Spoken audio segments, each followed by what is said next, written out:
How's it going today? Good. How about you? I can't complain. I don't think you'd listen to me anyways. Never know. Who are you talking to now? What's that? The woman's voter, the woman's voter. How do they feel about listening? I think they feel great. We're about to teach you guys some amazing things. So without further ado, we are Teal Team 6. Thank you for having us. We are simply and quickly going to teach you how to diversify your workforce through the power of talk. So without further ado, let's have Lauren break it down.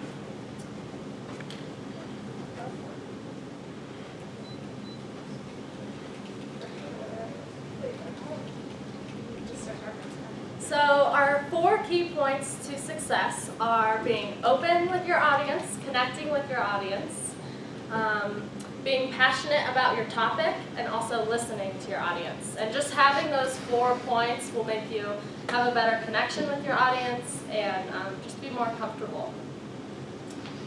Alrighty, now for practicing authenticity, you want to keep in mind that prior to presenting, you don't want to over-practice because it can cause nerves and it will seem staged when you are presenting. You also want to make sure that you're presenting in front of people that you do feel comfortable with when practicing. This will make it easier to practice exactly what you want to say and have it dialed by the time you do come in and present to a group of strangers. And you also want to act like you do have a solid connection with who you are talking to, even if you might have never met them before.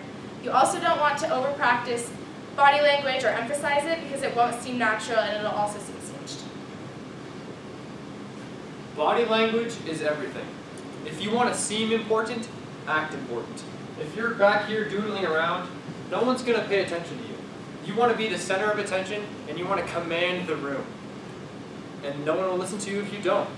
So that is a very important lesson. When you're up there speaking, if it's you talking to an audience, use I. Stand behind your position. Talk to them as you know what you're talking about and you're powerful about it. If you are with your group talking to an audience, then you can use we. Show your collaboration and how it came together. But always be positive and know what you're talking about and feel confident about it.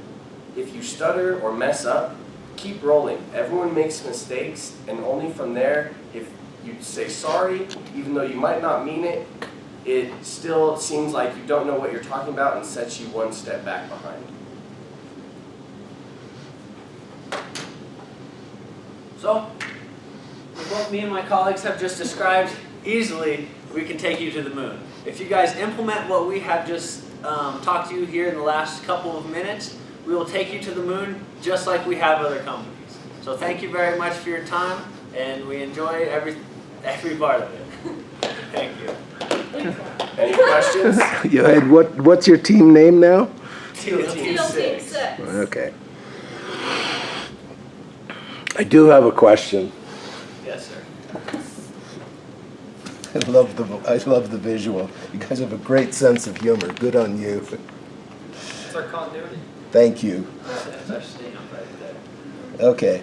As assigned, your presentation focused, well, sort of on how to increase the diversity. Didn't talk much about Tannen, and I have to admit that all of us here on the board are huge fans of Deborah Tannen's work. We find that she really expresses very clearly how we feel as women with respect to our linguistic styles and our ability to communicate. But that's an aside. Now, on March the 3rd, the U.S. House of Representatives passed the For the People Act, H.R. 1, this year, March the 3rd. Chris Carson, our president of the National Board here, said that this landmark legislation is the biggest improvement to our democracy since the Voting Rights Act of 1965.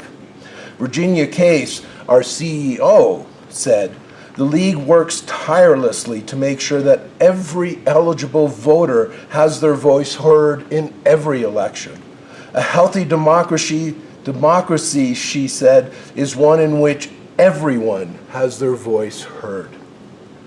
How do you think that we, the League of Women Voters, can use the ideas you talked about to successfully increase the participation of the diverse population of potential voters that exist in America today? For example, in the recent election, only 40% of Americans voted. Participation is difficult if you don't feel valued, if you don't feel like your voice is the one that should be heard. So we believe our methods are valuable enough to teach people how to do that and how to be confident with their ability. And that will improve their ability to represent themselves. With the confidence that people gain, standing behind what they're saying, like I said, taking profit for what you do, even if you are an association and you all work together, but as one person is standing up there, that one person is talking to everyone. So saying I, or just being well standed behind your position, even though it is a whole group of people, it shows that you're powerful about this stance and will hopefully draw more people in into listening to you. I do also believe that confidence is not the sole purpose for not speaking up or voting, like you said. I believe a big part of it is just not knowing. Yes, not knowing will lead back to confidence, but if you educate yourself to the fullest about every possible thing that could come your way, you will be more confident in it, and you will have that edge to step up and say, hey, this is what I believe, this is what I vote for.